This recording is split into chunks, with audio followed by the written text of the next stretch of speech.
runners, let's talk about upper body strength training. So we hear a lot about strength training, the core and the hip and the glutes and all the good stuff you need. Well, I'm here to tell you, you really need to train the whole body. When you run, every muscle is working. It is a full body exercise. What's important for you to understand is you need to be strong in supporting your body weight. And so when you run, it's like a change of support. First I'm on one foot and then I'm on the other. So in running, in a sense, I'm supporting my body weight. The most important part of that is the upper body, because where you're holding your upper body can really affect what's going on in the legs. So we'll talk about it for just a minute. When you're standing, just standing in place, your head really likes to be in line, ears, shoulders, hips. This line that you hold when standing should ideally be happening when sitting, and absolutely should be happening when running. By the way, it's also the same line hold in a lot of sports and a lot of movements, but the idea is that this is what's called a stable hold, meaning right now my hips are really stable and they're working together. My core is working, my back muscles are working, these muscles are working, my neck muscles. All of your muscles right now are working, and they're all working for one solid thing: to hold your body upright. And this is interesting if you stop to think about it, because if someone said to you when you're standing, what muscles are working, we've never even thought about it, right? I'm just standing. I'm not really working muscles. Exactly. The muscles are already doing the work. That is so cool when you start to see things that way, because that is exactly what happens in running. We need to let the muscles do their jobs. And that's important, because the best way to allow the muscle to do its job is, one, to understand what your job is so that they can do their job. And the second is for you to hold the body in a position so the muscles can do their work. And that is why a lot of people go, say, to PT or see a chiro, is because what will they say? Like, if you're out of balance, out of balance. One of the first chiropractors we went to, he actually came to the gym. I used to work in a gym. Still work in a gym. But this was in the early 90s. And we had this guy come, his chiropractor, and every person that would go in there, he would say, "Oh my gosh, you're so crooked." So I started telling people, if you go down and see him, he will tell you you're crooked. And in a sense, he was right. We're all crooked. We're all off balance. We're offline. So the idea was, how can I help somebody hold their line? And so as the trainer, as the coach, my goal was, if they would talk to the chiropractor or the physical therapist, then they could say to me, okay, they've got some imbalances here, things like that. Let's get them back in balance. So the best part of all this, guys, is my point. If you spend time on balance and holding your body in balance, and then strength training to hold that line, you're not just going to be in balance for running, you're going to be in balance for standing, for sitting, for walking, for riding your bike, for swimming, for all the other weightlifting, all the other things you want to do. It's really that simple. So instead of thinking, oh gosh, I hear this a lot, by the way, I need to strength train a specific area because that area is not strong enough. I hear this all the time, and I'm always like, actually, what you need to do is make sure you strengthen the body in line. And that way those imbalances start to work themselves out. So this is really, really important to hear. So where does the upper body fit in, right? So that's what I said in the beginning. Everybody likes to isolate body parts. In the beginning, it was all bodybuilding. People would do legs back by, chest, shoulder, tri, calves on Tuesdays. I joke about it, but it's still happening today.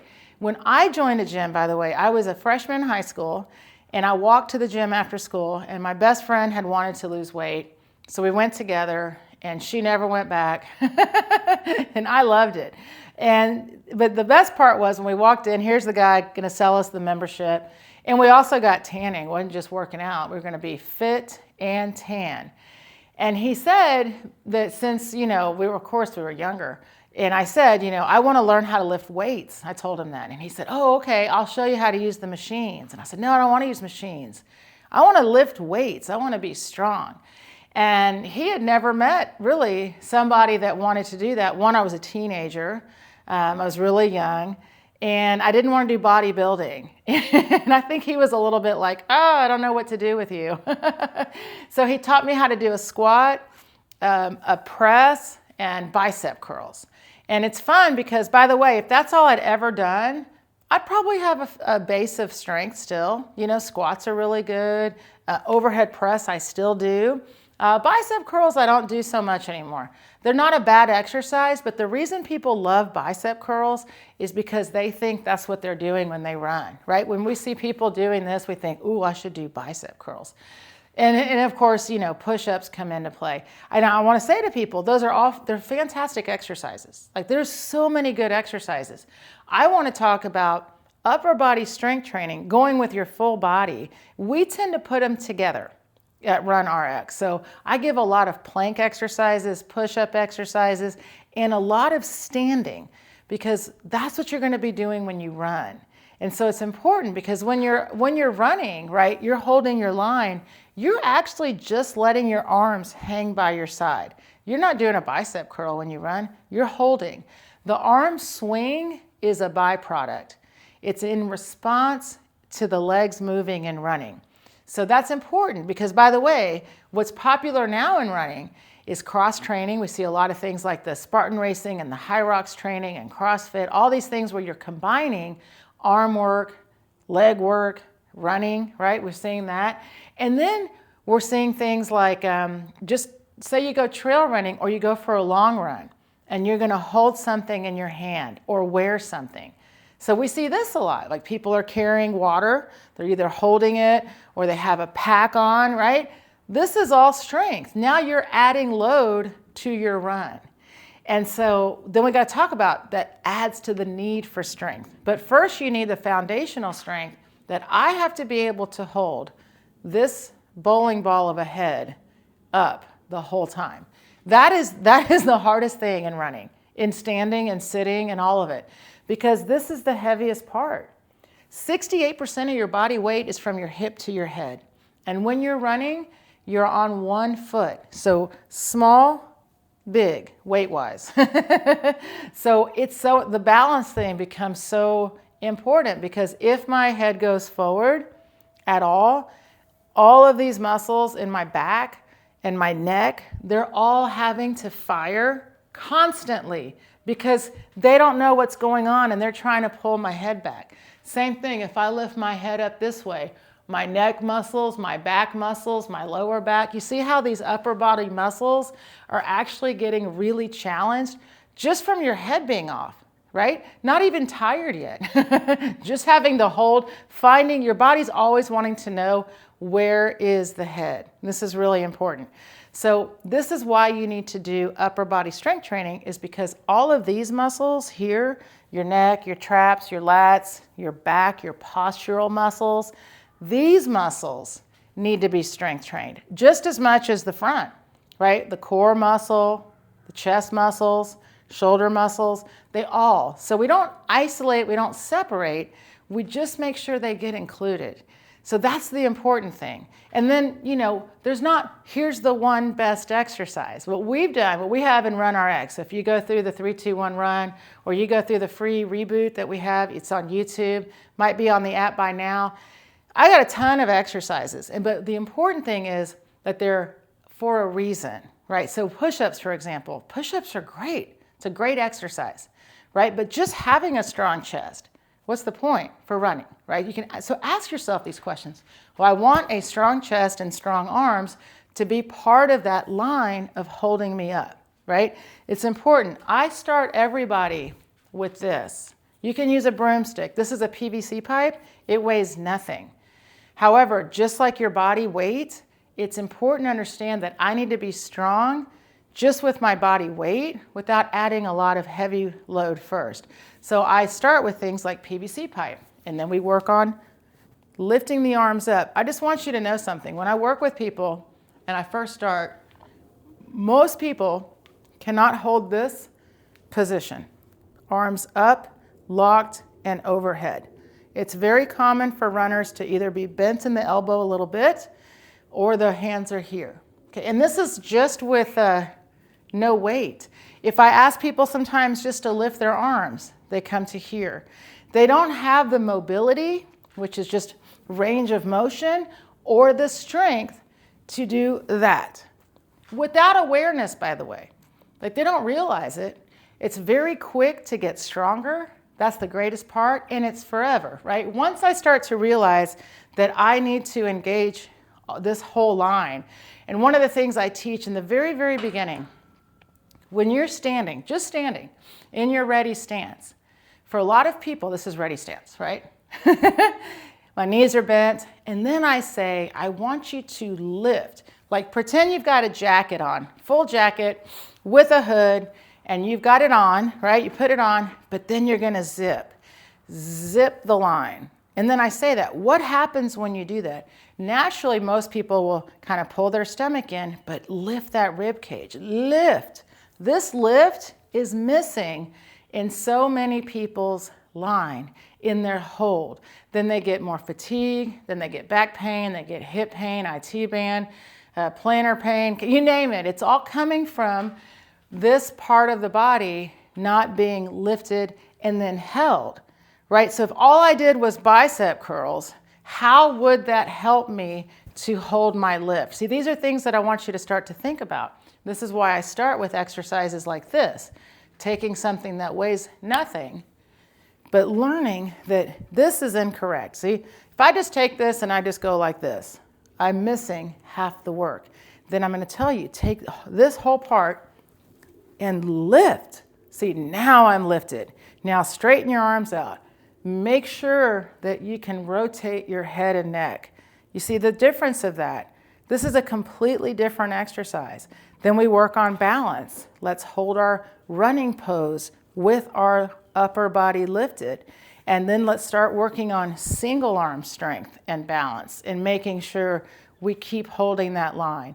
Then we can work on movement. I mean, there's a lot of progressions with it. And of course you can add weight, of course, just like you can add miles. But I want you to think about the exercises you're doing for your upper body are meant so you can hold your upper body up during your run. And that kind of changes the exercises that you're gonna do. So say I have a dumbbell, for example. And remember, we have all these exercises, so I'm not gonna go through a routine with you.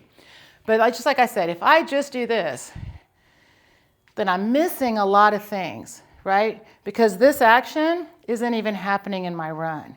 Now, I do teach people how to do cleans. Let me show you the difference. This is a bicep curl, right? Now watch, I'm gonna do a clean, this is a 10-pound weight, it's not even heavy, just enough that you need to feel that you have to lift your torso and use your hips, right? So it goes like this. I'm gonna use my hips and I'm gonna, there, that's a clean. And then of course you can do a press.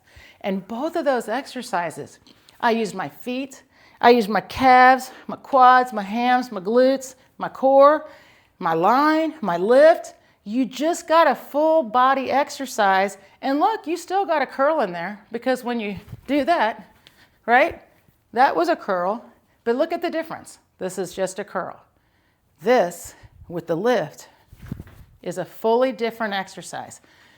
It's important to understand that there's so many good exercises out there. And I'm not dogging bicep curls. I'm just using them as an example because most of the time when I ask people, what do you do for strength training? They'll be like, I do push-ups and bicep curls for their upper body. And I'm here to just tell you that adding things with a lift, that lift makes all the difference. So even taking this, like this is a nice press, right? Nothing wrong with it. But now if I use my hips and lift, press. See, I use the glute, use my upper body, press. See, I got my body involved. So in all of the workouts I teach for RunRx, I really talk about that, the why, what you should be feeling, what we're activating, what we're using, but also keeping it simple, because that's the best part about strength training.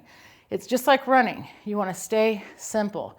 We just want to be able to hold this line. We want to make sure we do the movement correctly, right? By the way, even push-ups, and this was really fun. When I first got into, when I first started coaching running, and I coach Poe's method of running, I met Dr. Romanoff. It's now been almost 22 years. And when I met him, he said, oh gosh, you have too much muscles. And he was right. So for running distance, I mean, the more the distance, the longer the distance you're going to run, the less weight you want to carry. It just makes sense because anything you carry, your whole body has to carry, and it's going to hold you on the ground a little bit longer. It is going to slow you down. That's just reality. So you want to find a balance of having strength to be able to hold for your run. I, though, like lifting weights, like I said. So I didn't just lift weights for running. I like lifting weights. So I said, sorry. I like my big muscles. And he said, that's fine, but just recognize the limitation, right? Same thing with mobility. It's okay to have big muscles if you want. Make sure you maintain full range of motion, right? Whether you do strength, add weights to your strength training or not, all of that's important for everybody. And then everybody should be able, like I said, to hold their body weight. So we do all of our exercises starting with just body weight, like I said, or maybe a broomstick or PVC pipe. But anyway, when I first met Romanov, and he said, we're going to do push-ups. And I was like, oh, okay, I'm going to win this one. I'm just teasing. And he said, show me your push-up. And I very much, like most people, had my hands here, not showing anything, and I did a standard push-up. And then he said, think about the word push-up, right? Where is your starting position? What is the push-up intended to do? What is the action? You see, like I never thought about that. Just, I did a push-up. Well, why did I start from top? Because that's what we always see. But the reality is a push-up is a push-up from the ground. And what you're actually doing is unweighting your body, which, by the way, is what you do in running. So then he taught me, put weight in your feet, put weight in your hands, okay? We're going to add weight where I told you. In our hands, in our feet. We're going to press into the ground, and it's going to unweigh our body. So 3, 2, 1, press. You see? And then gravity brings you down. Press. And then gravity brings you down. Press. You see, now I'm pushing up. And then you start to do things like make sure to breathe. So I exhale. I won't go real loud, I don't have a microphone, but I'll exhale as I go up. You see? So much more efficient. And then, of course, you can go faster if you want. You can go in repetition. But the idea was I didn't really understand what I was doing with a push-up. I was really doing a drop down. And it's fun because then I work with people that have never done a push-up. And I'm like, well, don't worry about it. You're going to learn how to unweigh your body, and you're going to progress at your own ability. And then if they cannot do a push-up, which is fine, most people cannot, we're going to use our legs, okay? Because most of us have good, strong legs. So instead of starting with your feet here, you start with your feet here, and you're going to add a movement. You're going to add this movement. So then you go down, push, drop, down, push, drop, down, push. You see? And almost everybody can do that. Maybe not a bunch of reps, but they understand the intent. And that's so powerful. Because especially for a lot of girls, push-ups are really hard. Same with pull-ups. Then once you start realizing working with your body weight is actually the way to work, everything starts to make more sense. So we teach push-ups like that. Of course, we do a lot of things like plank pulls, pose pulls, because we want you to be strong, but we also want to make sure that everything correlates to your running. So everything's about you getting stronger. So these muscles are stronger, like I said, because when you're holding that plank, you're also strengthening your postural muscles and your neck muscles. When you're doing the clean or you're doing the press work, you're getting all of this stuff. So it's very important that you add in the whole body, right? And you don't have to break it down. You don't have to do legs one day, arms the other, none of that. We have everything put together, by the way, in all of our programs, even our training plans. I add in the strength. And I always say baseline strength. We've got people that follow our program, that they go do work, they do their strength stuff other places. That is fine. I just want to make sure you include that Run RX strength. Because again, even just going through that push-up progression, if you've never thought about push-ups that way, most people, when I take them through it, they're always like, oh, that's so different. Most women that I coach, they feel push-ups here in the back of their neck, in the back of their shoulders. And when they run, they're here. And I'm like, whew, we got to bring those shoulders back and down. We got to open that head and that neck. That's the work, really, that you have to do. But when you put yourself in the right position repeatedly, then you keep repeating those consistent points, right? So if I'm always standing in ready stance and I know I'm supposed to lift my head, these should be relaxed and down, right? And I'm just zip up my line. All these things that you start to remember and think about when you do your push-ups. You start on the bottom and you press your weight into the ground and you unweigh your body. I mean, it's amazing. You go to run and you realize, oh, wow, I can hold my line.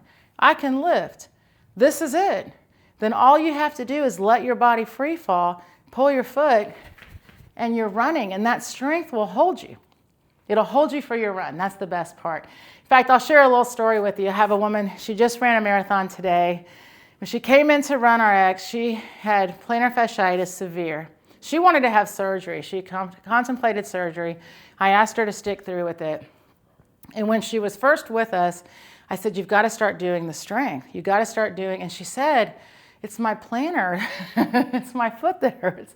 And I said, I know, but this is for everybody, guys. That when you have a running injury or any injury, you start to use other muscles to compensate, right? So if my foot's hurting, I'm gonna start walking with a lot of weight. Well, it's the same thing. If I've got an injury, even if it's in my foot, the more you put yourself in the right position, whether it's for strength, for standing, for anything. So we did so much work with her in her ready stance, in her pose. We made sure she got the work she needed when she wasn't running, because as she was getting back to running, she was strengthening the body to be able to hold her for the run. And this is important because most people have plantar fasciitis, shin splints, all these pains are coming because you're spending too much time on the ground during your run, number one. So full body strength is going to be the top thing that's going to help you hold your line up. Seriously, you're going to hold your line up so much better, no matter where you're starting from, to be able to run.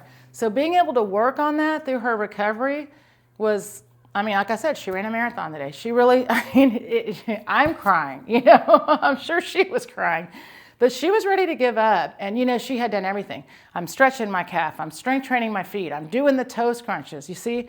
So it's important to understand that you have to make sure the whole body's getting worked. So it's important to do upper body. It's important to do legs. It's important to do core. It's all important. And so, like I said, doing the full strength stuff will really help you in your run, even if you're hurting somewhere else. All right, guys, thanks for listening. Thank you for subscribing if you've already subscribed. If you haven't, please do, and share if you've got any friends that are looking to run pain-free this year for their next race. And of course, it'd be great if you would join us, runrx.fit. I hope to see you. Thanks.